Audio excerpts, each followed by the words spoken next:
Merci pour ce temps. Merci pour ce moment. Nous venons humblement devant sa face. Sois miséricordieux pour chacun de nous. Et conduis nos pas sur le chemin de la vérité. Nous voulons dire merci pour la lumière du soir. Merci pour la parole révélée. Merci pour l'élection. Merci pour la prédestination. Seigneur, tu nous as pardonné en Jésus-Christ. Et tu nous as aimés depuis l'éternité du temps. Et tu as accompli ta pensée au travers de nous. Pardonne quand de fois nous sommes en erreur.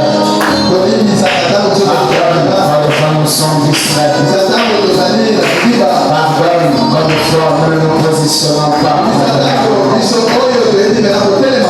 Mais à cause de ton amour éternel, accorde-nous ta grâce ce soir. À la fin, tu conduis toutes choses.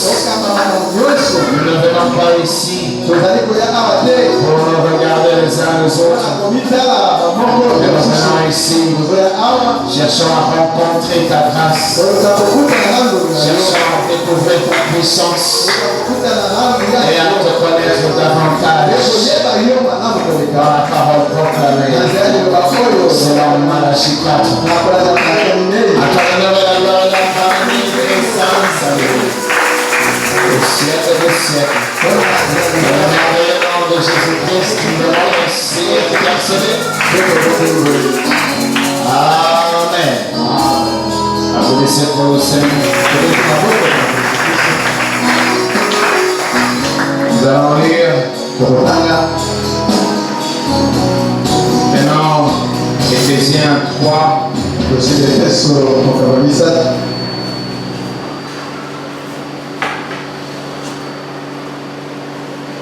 Éphésiens 3e.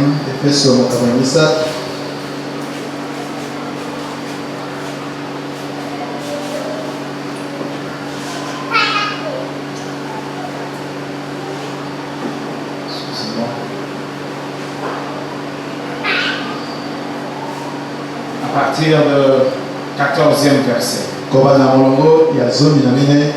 La Bible dit, à cause de cela, je fléchis les genoux devant le Père, duquel tire son nom toute famille dans les cieux et sur la terre,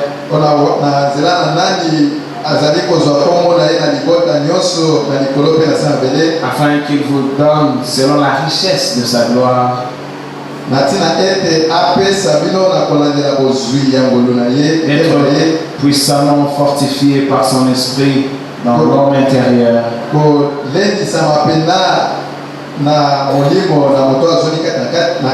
en sorte que Christ habite dans vos cœurs par la foi, afin que étant enracinés et fondés dans l'amour, vous puissiez comprendre avec tous les saints quelle est la largeur,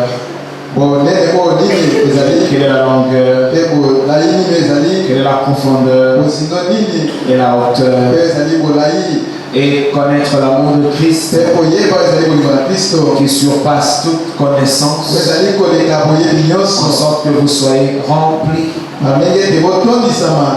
jusqu'à toute la plénitude de Dieu. Jusqu'à toute la plénitude de Dieu. Nous allons prendre dans 2 Pierre.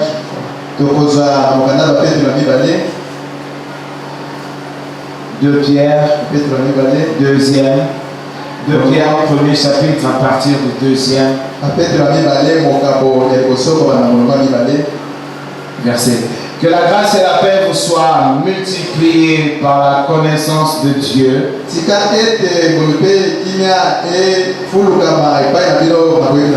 de Jésus notre Seigneur. Comme sa divine puissance nous a donné tout ce qui contribue à la vie et à la piété au moyen de la connaissance de celui qui nous a appelés par sa propre gloire et par sa vertu. Par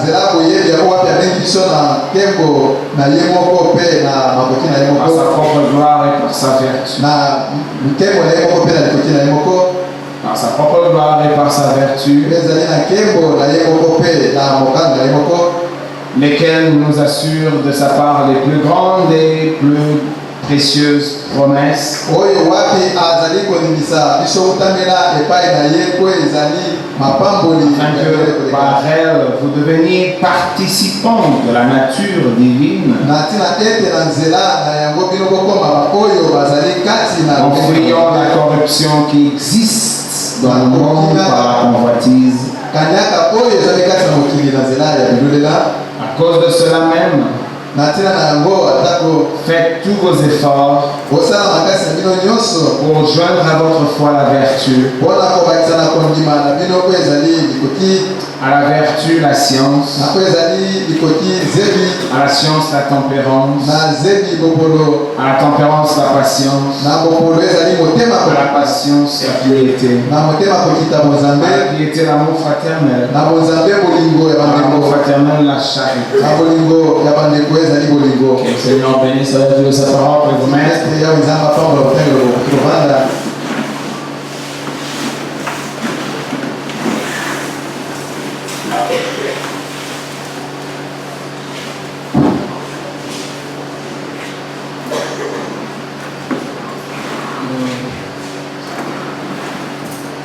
C'est vrai que dimanche, on a essayé de parler tel qu'on l'a fait.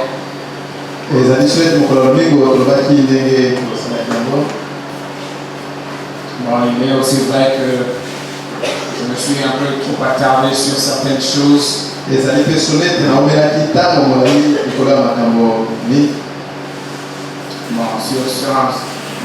comment dire, j'ai parlé un peu plus de manière des hommes de faire des choses et tout. Bon, parce que nous savons que toute la forme de vie terrestre est liée à la forme de vie céleste. Parce que la vie terrestre exprime la vie céleste. Maintenant, le problème avec la vie terrestre est qu'elle a été manipulée par le malin. C'est que les choses qui étaient pour l'homme en principe une bénédiction, une bénédiction en perspective, cela s'est tourné et l'a frappé dans sa vie, il a rendu l'homme malheureux. Alors de temps à autre, on se réfère toujours à toutes ces choses ayant trait à la vie humaine pour exprimer les choses spirituelles. Alors, je crois le dimanche et la semaine passée, on avait essayé de parler de l'expiation. Je crois que j'avais expliqué l'expiation. Je me disais que c'était peut-être trop rapide, je ne sais plus. Alors, je voulais juste essayer de revenir un peu dessus rapidement. Comme le prophète l'explique, parce que c'est pas correct d'entendre et non saisir le sens des choses. Donc, quand nous parlons de l'expiation, l'expiation c'est le pardon. L'expiation c'est l'effacement des transgressions, de la condamnation. Et c'est toujours important de comprendre ces choses dans leur fond. Et on avait dit que dans l'expiation, quand frère Branham discutait avec un pasteur baptiste, ce pasteur ne voulait qu'il n'y ait que le salut dans l'expiation. Parce que le salut en principe est lié à la guérison de l'âme. Parce que ce qui menace la race humaine, c'est la séparation éternelle avec Dieu, c'est la mort. Et cette mort-là est une mort spirituelle. Parce que l'âme qui pêche, c'est celle-là qui meurt. Alors quand Adam a péché, il s'est vraiment séparé de Dieu. Alors pour que cette séparation ne subsiste pas, Dieu a substitué, a remplacé le salut par un semblant de sang qui n'était pas le sang humain mais le sang animal, parce qu'il savait que dans le temps il en arrivera au sang humain finalement, parce qu'il ne fallait pas que la séparation avec Dieu subsiste entre Dieu et son peuple.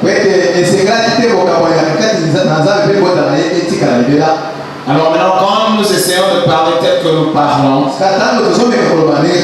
bon, je sais que souvent nous parlons des choses qui peuvent être compliquées pour les autres. Mais celui qui a la pensée de Malachie 4, il ne se perd pas. Parce que nous disons des choses que peut-être régulièrement la théologie ne dit pas. Ou des choses qui ne sont pas régulièrement enseignées dans des églises régulières. Encore,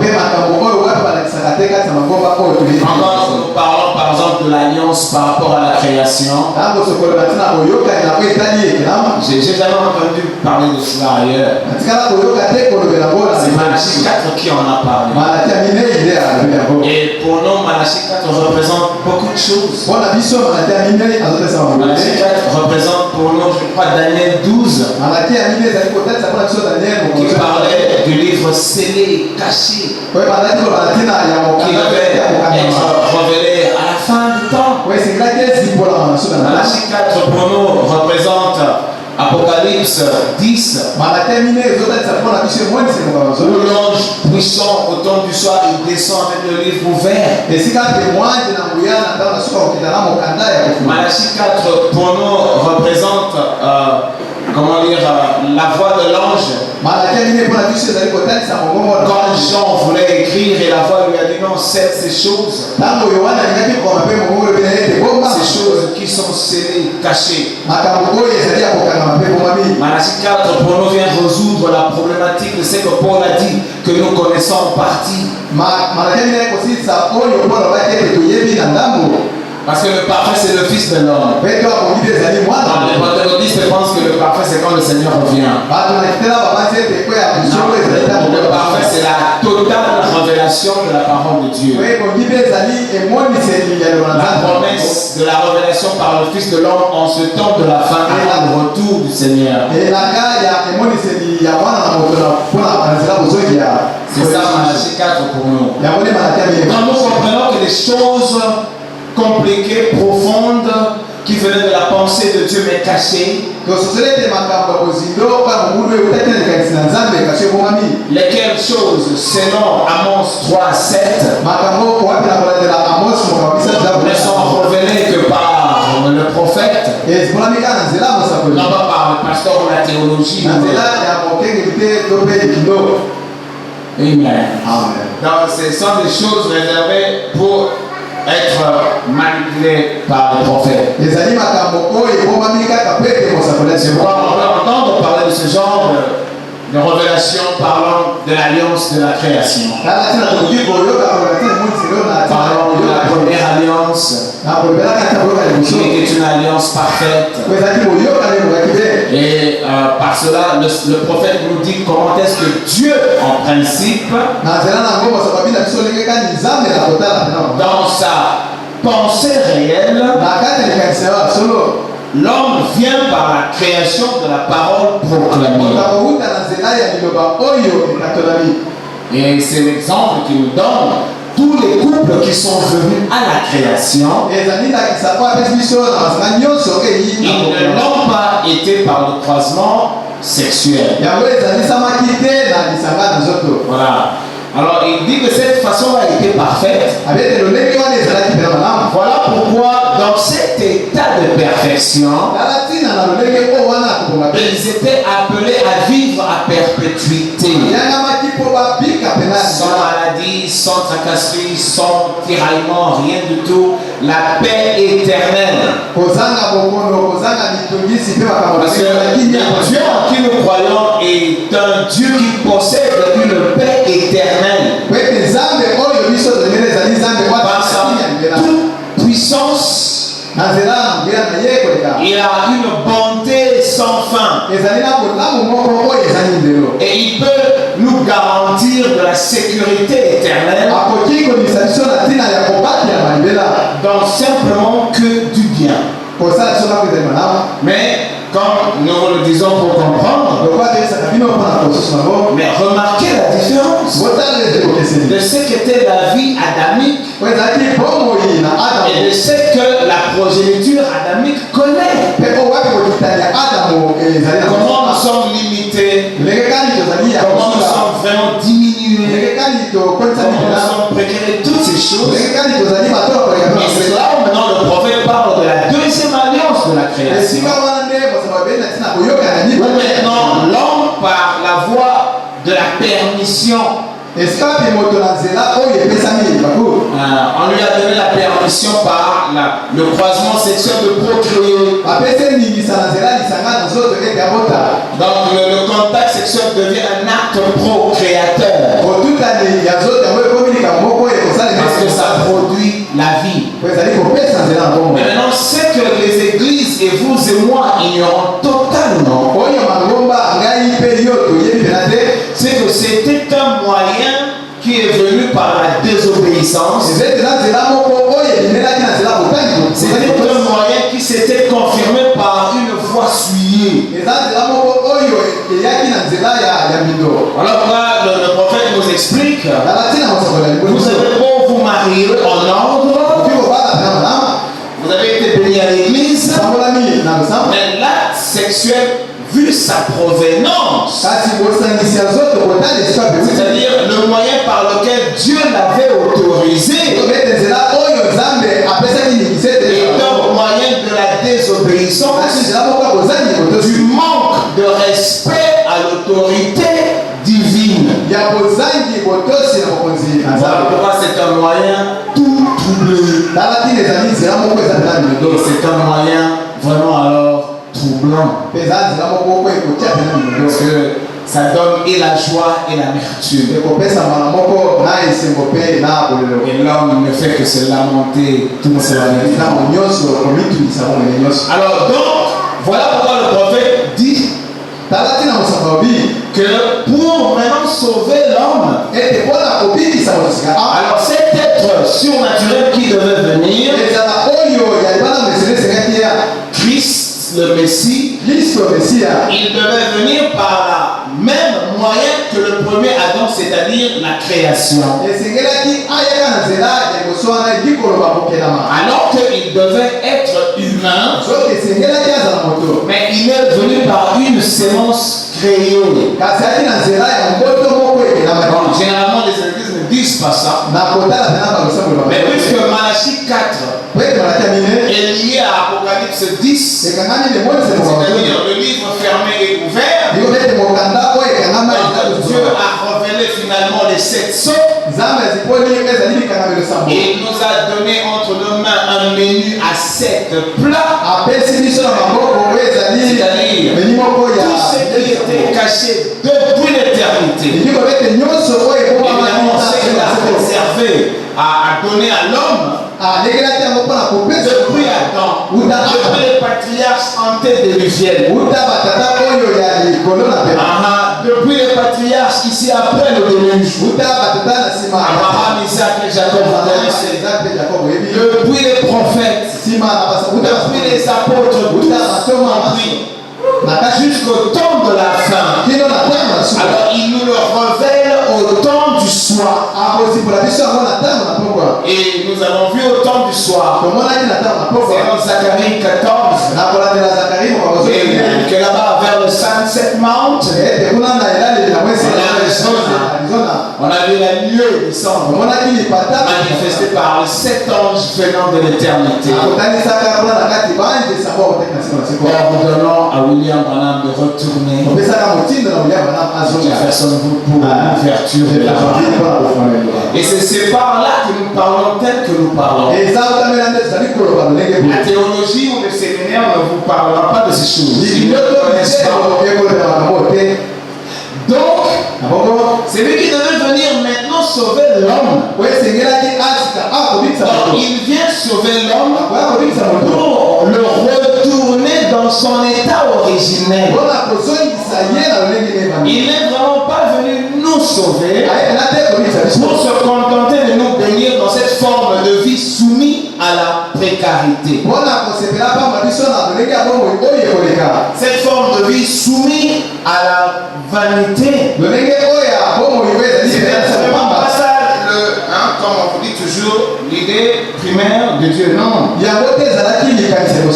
Alors pour ce faire, il fallait que lui-même vienne selon le modèle de Dieu. Alors sa création ne vient pas par le sexe. Je crois que vous comprenez. C'est que Jésus-Christ est venu par une sémence créée. Et selon toujours le prophète, nous avons essayé d'illustrer comment ça se passe. Une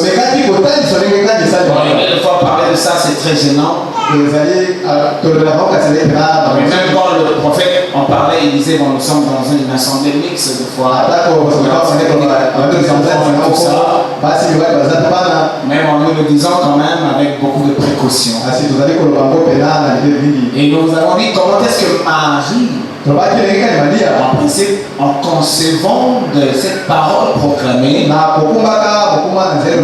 pas entrée dans l'ambiance du croisement sexuel, non? Ce n'était pas ça. Sinon alors, comme ça se passe par principe naturel,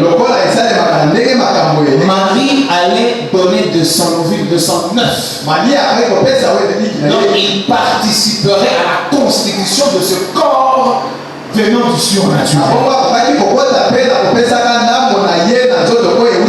Nous récapitulons, parce que j'avais comme l'impression d'avoir parlé trop vite. Amen.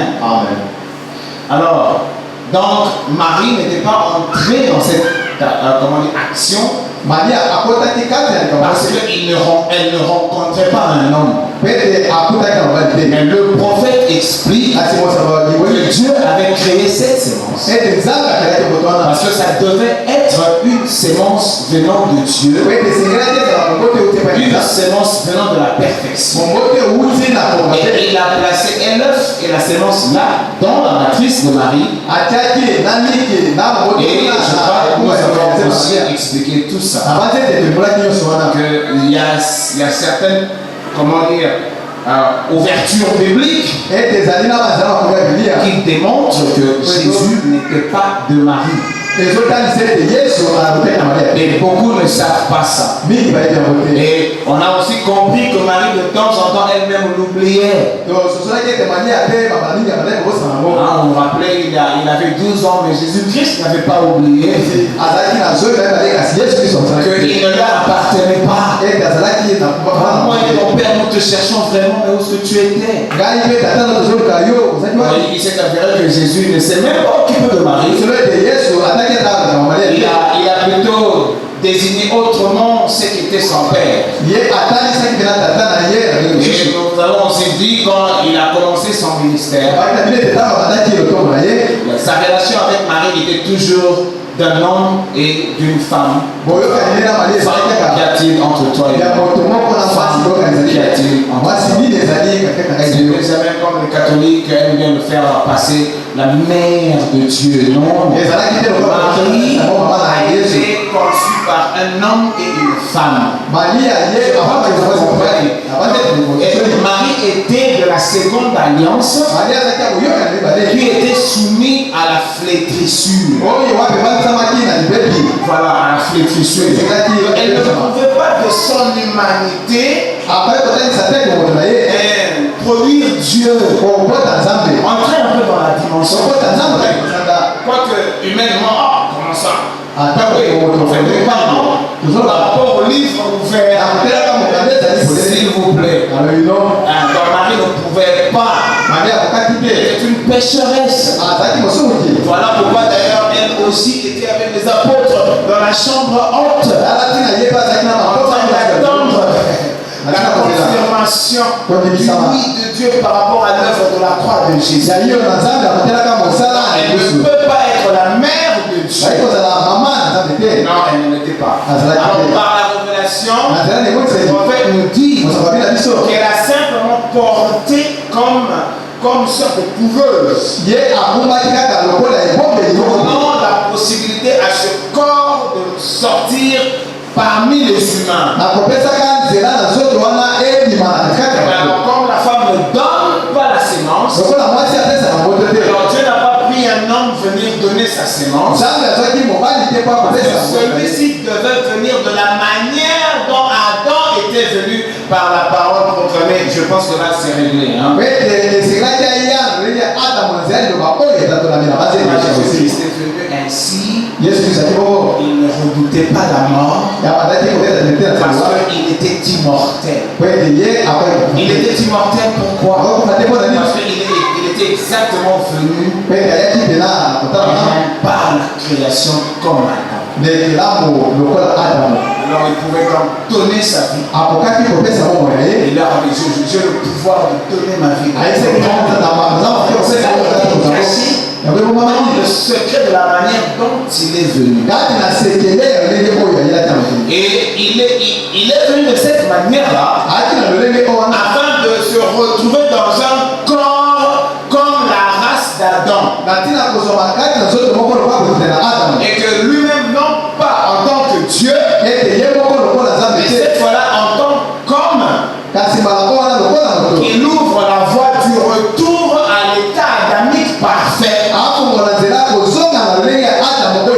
Non pas comme Dieu, mais comme l'homme, parce qu'il avait double, triple mission. Il devait prendre la place de l'homme dans sa malédiction. Il devait prendre la condamnation de l'homme dans sa mort perpétuelle. Il devait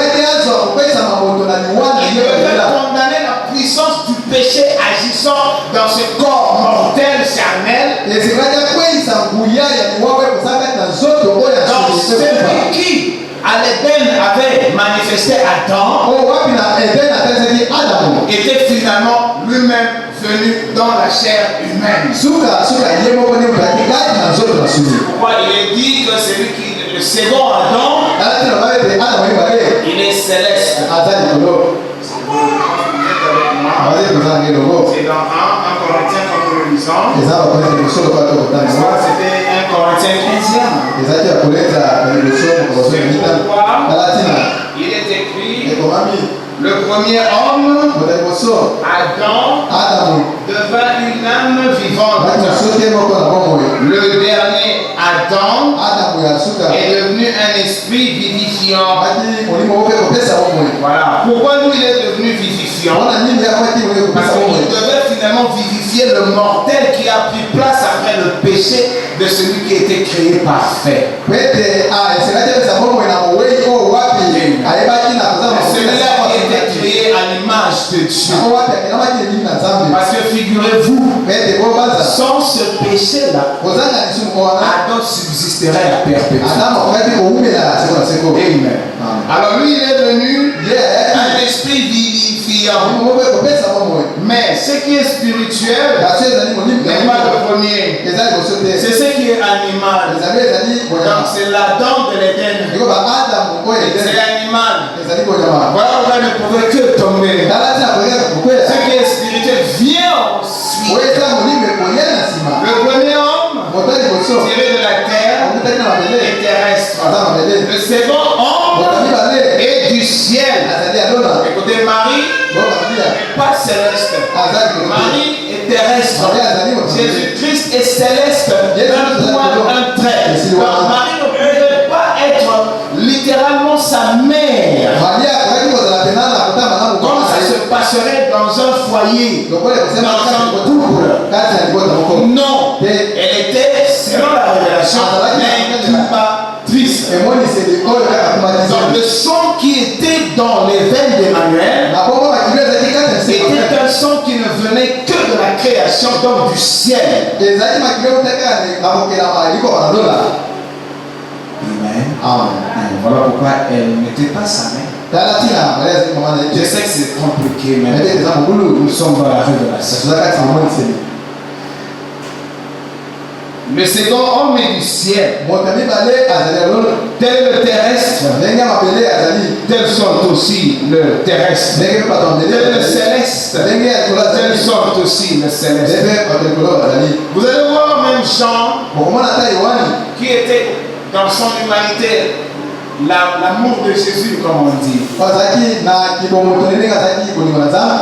Quand on donne l'exemple comment quand ils étaient allongés, il avait mis sa tête sur la poitrine de Jésus. Mais quand il a revu le même Jésus, dans une autre dimension plus supérieure, il n'a pas supporté. Mais maintenant, cette dimension supérieure n'a pas commencé à ce moment-là. Non, c'est une dimension qui a toujours été. En fait, si je peux le dire, pour arrêter avec Marie, Jésus-Christ a littéralement existé avant Marie. Mais avant qu'il ne devienne Jésus-Christ, parce que Jésus-Christ, c'est le titre que porte cet être mystérieux. Donc quand Marie vient sur terre, la promesse est suspendue là et arrive à s'accomplir à son temps. Donc Marie a permis seulement à la promesse de devenir manifeste. L'ange a dit quoi? Prénom, je vous salue Marie. Qu'est-ce que l'ange dit? Vous avez trouvé grâce aux yeux de Dieu. Toutes les Bibles le présentent comme cela. Mais puisque le catholique voulait donner de la valeur à Marie, parce que le mystère romain, c'est un mystère païen. Comme les païens adorent et les divinités, féminin. Alors ils ont vraiment trouvé l'occasion de diviniser Marie, quoi. Marie ne peut pas être pleine de grâce. Non. C'est Dieu qui est plein de grâce. Et Marie étant choisie pour accomplir la promesse de Genèse 3, cette jeune fille qui est née de papa et de maman, cette jeune fille qui doit aspirer à la nouvelle naissance, sinon elle ne sera pas sauvée. Alors cette jeune fille, Marie, la fiancée de Joseph, avait trouvé grâce aux yeux de Dieu. Amen. Donc je viens de me faire voir. Jésus était le titre qu'Elohim devait porter quand il vient dans son humanité. Mais avant qu'il ne portât ce titre, il était avant Marie. Voilà pourquoi même après, quand Jean a vu le même Jésus, il n'a pas su supporter. Il a vu dans une autre dimension. Mais c'était le même Jésus. Voilà le grand mystère. Comme Paul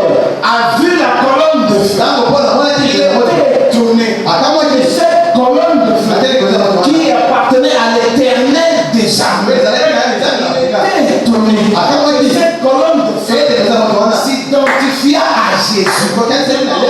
Marie n'était pas la mère de cet homme mystérieux. Donc nous comprenons. Il est venu Christ. De la même manière que le premier homme Adam était. Alors, comme le premier Adam était venu parfait, et à cause du plan de la rédemption, il devait tomber, il est tombé. Il est tombé une bonne fois pour toutes. De sorte qu'il a donné place au second Adam. Alors cette fois-là, cet Adam n'est pas terrestre. Il est céleste. Alors il a pour mission de ramener tous ceux qui sont nés par Adam, ramenés par la deuxième alliance de la création. Tous ceux qui naissent par l'accouplement, donc nés dans la mort, il est maintenant les ramener à une renaissance spirituelle. Sans cette renaissance spirituelle, on ne saurait pas retourner à l'éternité. C'est pourquoi on a essayé d'expliquer ça. Que maintenant nous naissons de manière spirituelle. Parce que la parole de Dieu n'est pas un discours. Amen. La parole de Dieu a un contenu. La parole de Dieu, ce n'est pas un texte. Non. En fait, c'est que nous lisons ici. Nous lisons la pensée de Dieu qui est mise sous forme de l'imprimeur. Amen. Mais cette pensée est toute la nature même de Dieu. Donc, la parole de Dieu possède en soi une guérison, en elle une guérison, la puissance de la création, la puissance de la résurrection. C'est ça la parole proclamée. Voilà pourquoi Jésus dit, là où 2 ou 3 sont réunis autour de ma parole, je suis là. Il veut nous garantir du mécanisme de la régénération. Ce n'est pas le Jésus de Galilée. Ce corps-là est au ciel quelque part. Dans le sanctuaire céleste. Il l'a laissé là-bas et il est redescendu sous forme de l'onction. Il est au milieu de nous sous forme de l'onction et il devient agissant à ce moment-là. Il est l'esprit vivifiant. Il vivifie la parole de Dieu que nous lisons comme des humains. Il donne la vie à cette parole. Comment je me réfère à sa pensée et que je vous libère cette pensée. Cette pensée ne vient pas de mon intelligence, ni de ma mémoire. Non, cette pensée vient de profondeur de Dieu. Dieu vient l'honorer en la vivifiant. Il frappe vos âmes. Il rend ça réel. Il frappe vos âmes. Et quand cette parole frappe vos âmes, non, il ne vous laissera pas stérile. Vous aurez des vibrations qui vont aboutir à des expériences surnaturelles. Mais vous deviendrez libre. Vous n'aurez plus peur de la nuit.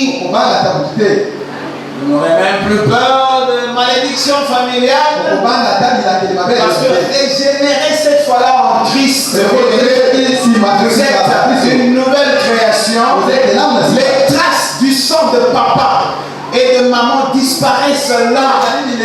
Entrez dans cette conversion et saisissez votre liberté. Sinon vous serez toujours pas dans notre famille, dans notre vie. Quelle famille? Parce qu'en Christ, il n'y a plus de famille terrestre. Vous engendrez par le sang humain, la parole vous engendre par le sang créé venant de Dieu. Le sang parfait qui vous Seigneur. Et cette fois-là, et vous, et le premier Adam, et tous les patriarches, vous êtes tous dans le véritable Adam, régénérés, alléluia, ravivés, vous êtes recréés. Et cette fois-là, vous retournez à l'éternité. Moi, je vous avais dit, tous ceux qui sont morts en Christ, ils vont ressusciter. Et voyez que quand ils ressuscitent, parce qu'il y a eu la première résurrection, vous connaissez, mais il y aura une deuxième résurrection. Et vous allez voir, quand ils ressuscitent, eh bien, ils ne vont pas ressusciter avec le corps produit par papa et maman. Ils vont ressusciter par leur corps glorifié. La glorification de ce corps, c'est l'héritage qu'a produit leur foi. Ils de nouveau dans la parole de leur saison. C'est pourquoi ils ont trouvé la puissance de cette résurrection, de cette transmutation. Amen. Alors ici à la fin, quand eux ils viennent et que nous voulons monter, quand eux ressuscitent, ils vont rester dans le corps que nous avons. Or, nous devons aller avec eux. Mais nous sommes encore dans le corps de papa et maman. Voilà pourquoi la Bible dit, en un clin d'œil, nous qui sommes vivants sur la terre, nous allons connaître la transmutation de sorte et nous, et ceux qui sont ressuscités, nous avons le même corps que le corps du Seigneur Jésus-Christ quand il est sorti du tombeau, parce qu'il est écrit tel qu'il est, tel que nous sommes. Et le prophète le confirme, que la chair de papa et de ta mère ne peut pas hériter la personne. C'est venu par ici.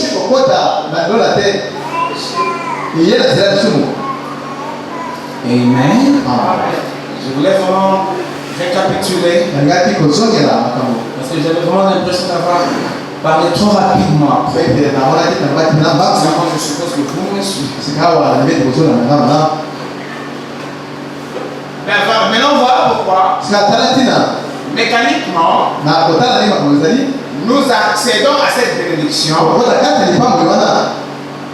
par la proclamation de cette parole qui est venue comme la parole de la résurrection. L'évangile est un évangile de la résurrection. Parce que le corps de l'homme a été frappé de la mort. La mort est précédée de la maladie. Donc, la maladie te frappe et ça peut te provoquer une défaillance partielle. Alors, comme maintenant la guérison divine, c'est pourquoi vous devez exercer votre foi. Vous savez, nous prêchons de la manière de William Branham. Parce que la manière de William Branham libère l'homme. Vous comprenez que vous lui appartenez effectivement. Vous comprenez que vous êtes de sa famille. Et ça vous donne une certaine foi différente. Alléluia. Vous ne pouvez pas avoir la parole sans que cela puisse susciter un don en vous. Parce que en fait, quand le donateur de dons est en vous, parce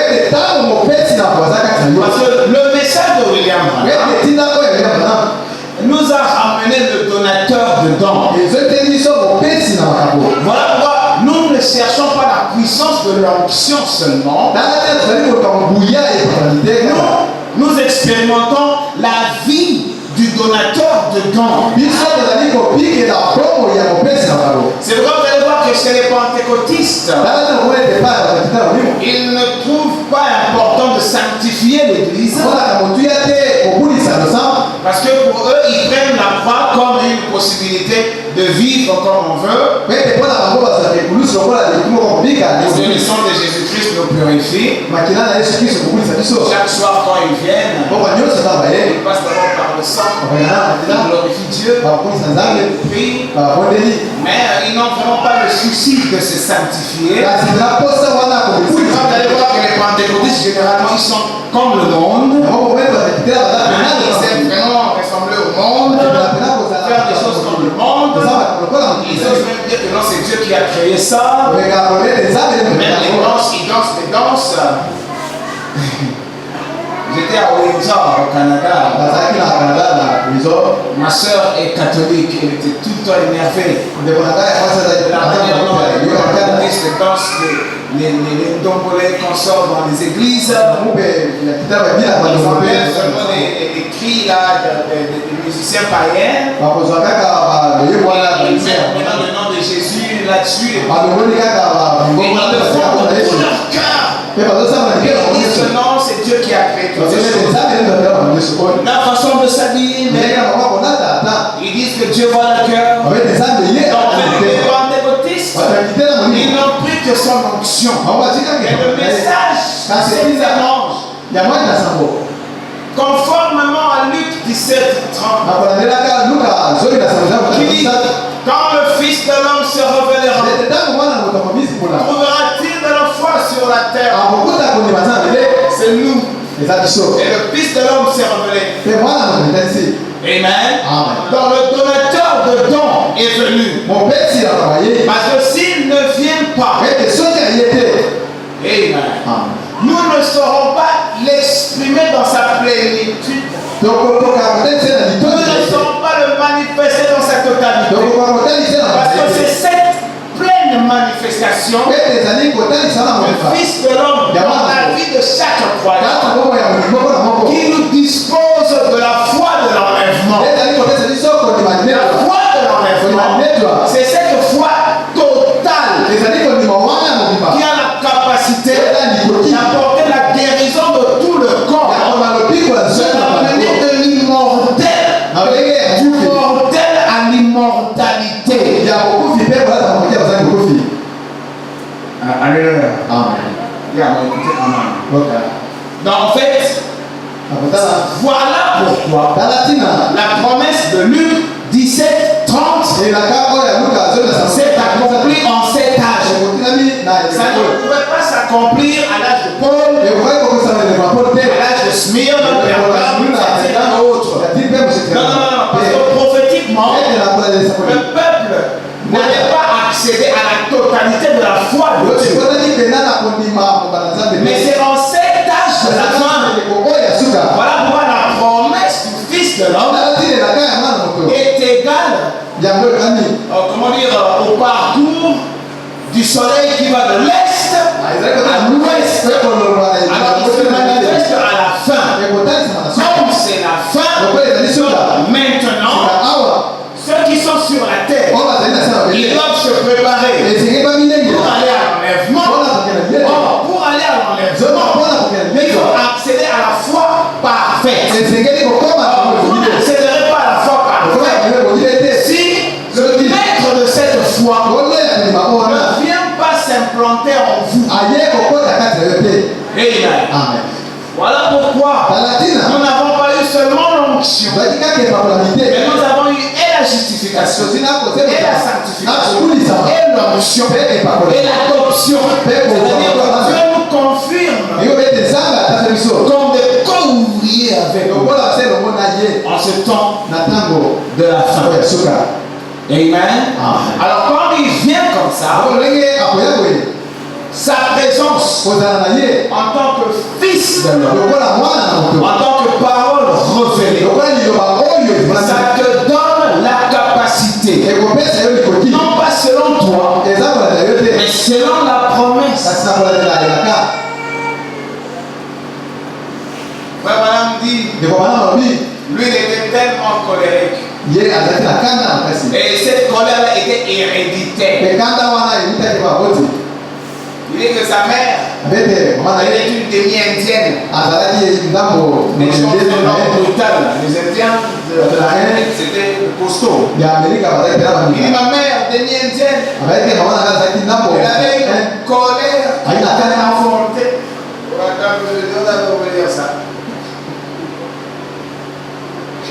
William, bon, je sais pas, il vient de faire.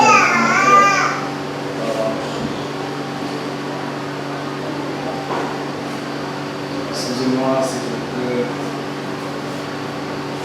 retrouver ça.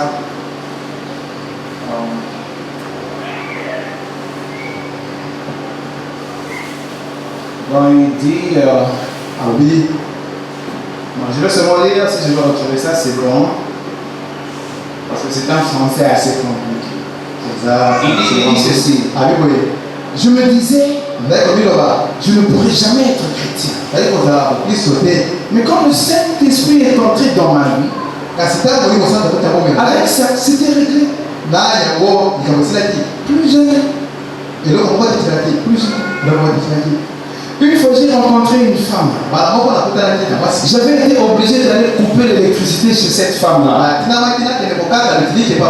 À l'époque, j'avais des cheveux sur la tête. Et cette femme m'a insulté. Parce qu'effectivement, j'ai coupé son courant. Il avait certainement une dette. Espèce de petit crétin frisé.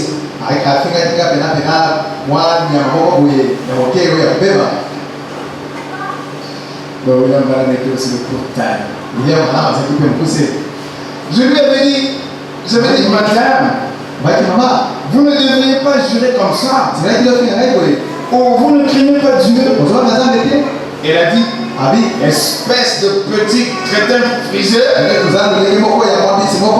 Si je voulais que quelqu'un me parle des choses comme ça, je ne voulais pas chercher un imbécile comme toi.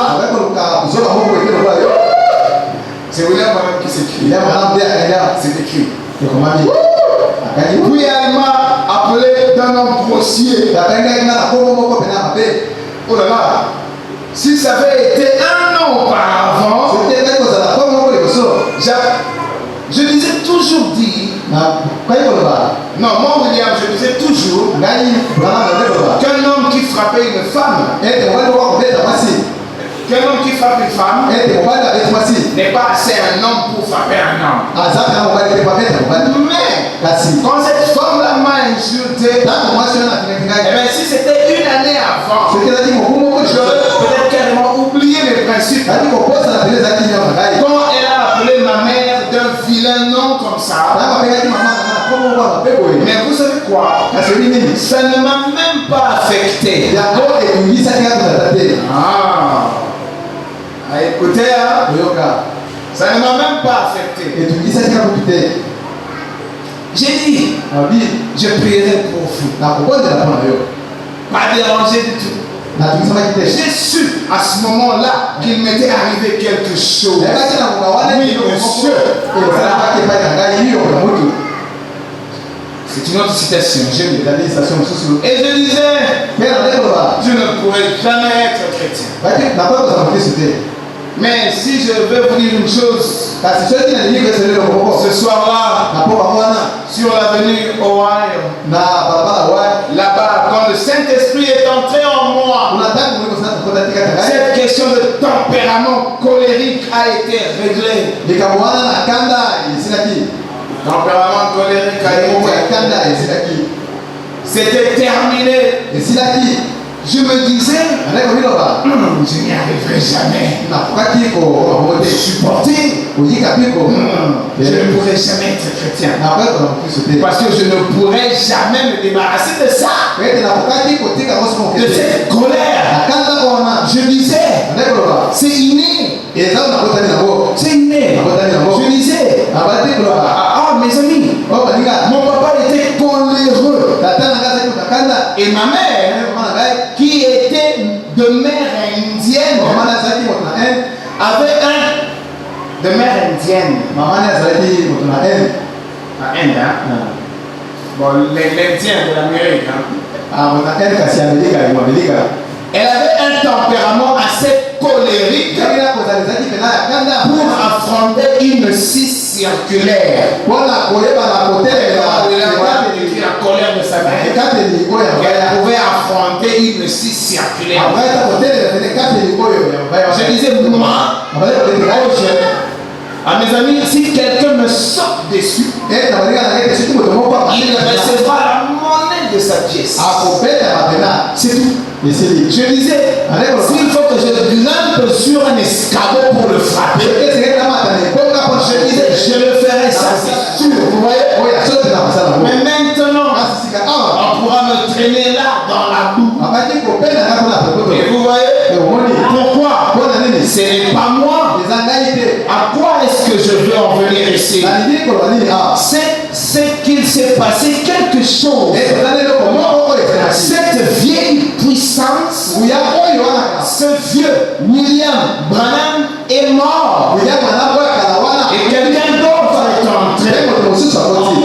Amen. Et ça, et c'est ça qui fait que je prends mon ennemi en pitié. Quand quelqu'un me fait du mal, je ne prie jamais contre lui, mais je prie pour lui.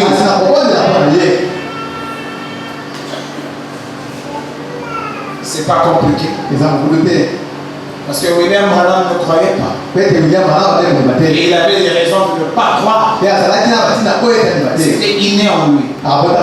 Son père était un bagarreur, il se battait tout le temps. Et sa mère, sa grand-mère d'ailleurs était morte à plus de 110 ans. C'est de la lignée indienne. Elle était vieille mais toujours forte. Mais voilà qu'il est né avec cette colère. Il a fait la boxe, hein, je pense qu'il a été 12 fois champion. Et il ne validait pas. Il ne sait pas qu'un jour, cette nature de son père et de sa mère n'allait jamais le quitter. C'est pourquoi il pensait que chrétien, il ne deviendrait jamais. Mais voici que quelque chose est arrivé. Le problème est qu'il faut que quelque chose t'arrive. Voilà le secret de l'évangile que nous prêchons par Malachi 4. C'est l'évangile de la parole parlée. L'évangile de la parole révélée. L'évangile du Fils de l'homme manifesté au milieu de l'épouse de Christ en vue de la féconder par la parole sémence. Comme ça, quand vous naissez donc, de cette parole-là, non, obligatoirement vous allez changer. C'est vrai, puisque la foi est progressive. La croissance dans le Seigneur est aussi progressive. Vous allez voir, il y a la foi. Après la foi, il y a la vertu. La connaissance. C'est ces qualités de Dieu qui vont de temps à autre. Non pas la manière du 7e rue là-bas où ils ont des classes. Ce sont des choses que vous-même vous allez sentir. Que l'esprit impudique vous a quitté. Vous étiez convoitant tout le temps. Vous êtes comme ça le matin. Vous ne sentez plus rien. Parce qu'il est venu purifier l'église. Non pas l'église traditionnelle. C'est pourquoi nous avons dit que William Branham, nous sortons d'ici. Et on se retrouve dans cette parole révélée. Et c'est dans cette parole révélée que Dieu tirera le pouce. Alors il faut entrer dans ce secret-là. Je sais que celui qui est distrait sait qu'il est distrait. Je sais que celui qui est encore hypocrite, il sait qu'il est hypocrite. Je sais que celui qui refuse même de changer, il sait que lui tient à sa nature. Son orgueil ne le quittera jamais. Mais il sera ici. Ses fantaisies ne le quitteront jamais. Et il est ici. En fait, la parole vient frappera toujours le cœur de son âme. Et de rejette son âme. Parce qu'elle ne peut pas venir et ne pas produire. Elle ne peut pas venir et ne pas vous transformer.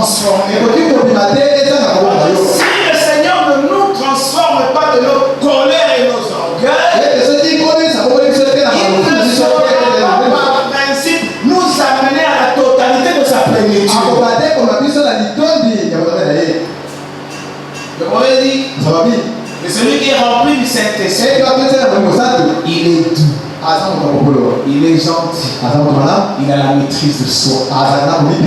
Non pas quand il marche tout seul, non pas quand il chante un canton, non mais quand un problème lui arrive, ou franchement, il doit monter sur ses grands chevaux. Qu'est-ce qu'il fait à ce moment-là? Parce que maintenant là, c'est que vous sentez, c'est ce qui confirme si vous êtes né ou pas. Si la convoitise passera par le coin, mais ça va forcément vous attirer. Moi je comprends pas. Ça vous attire. Vous êtes né en Christ.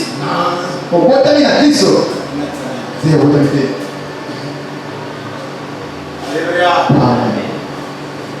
Nous allons vers l'enlèvement.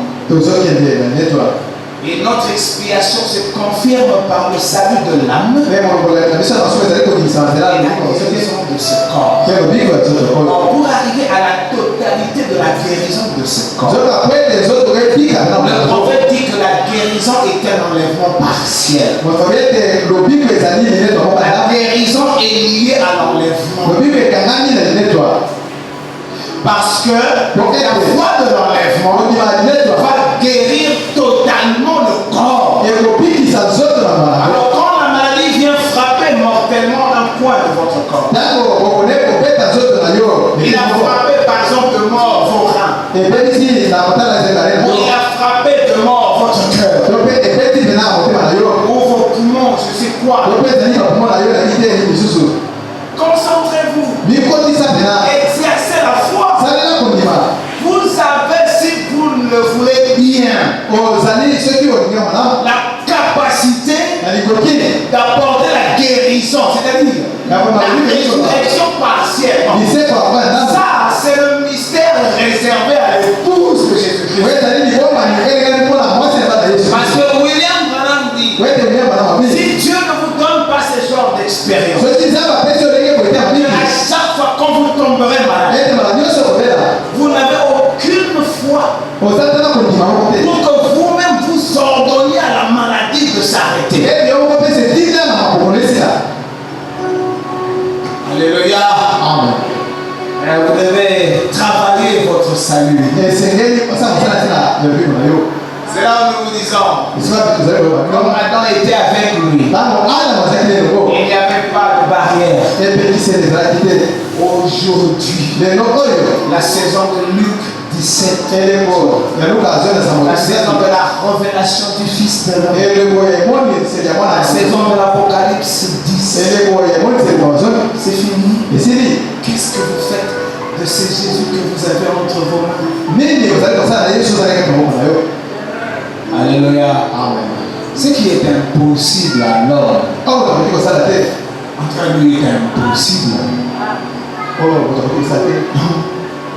Mais ce que Dieu a promis pour les fils et les filles de Dieu aujourd'hui, portez-vous candidat. Portez-vous candidat. C'est gratuit. C'est pas qui habite tout. C'est pas qui a des diplômes. C'est pas qui travaille dans quelle entreprise. Si quelqu'un peut se porter candidat, Seigneur, ces choses, je les ai entendues. Je sens que je les aime. Mais je ne les saisis pas encore. Que ferais-je? Ne regardez ni à gauche, ni à droite. Ne regardez pas mon pasteur. Considérez la parole proclamée. Adressez-vous au Fils de l'homme. C'est lui alors qui te fera effectivement transformer. Applaudissez pour le Seigneur.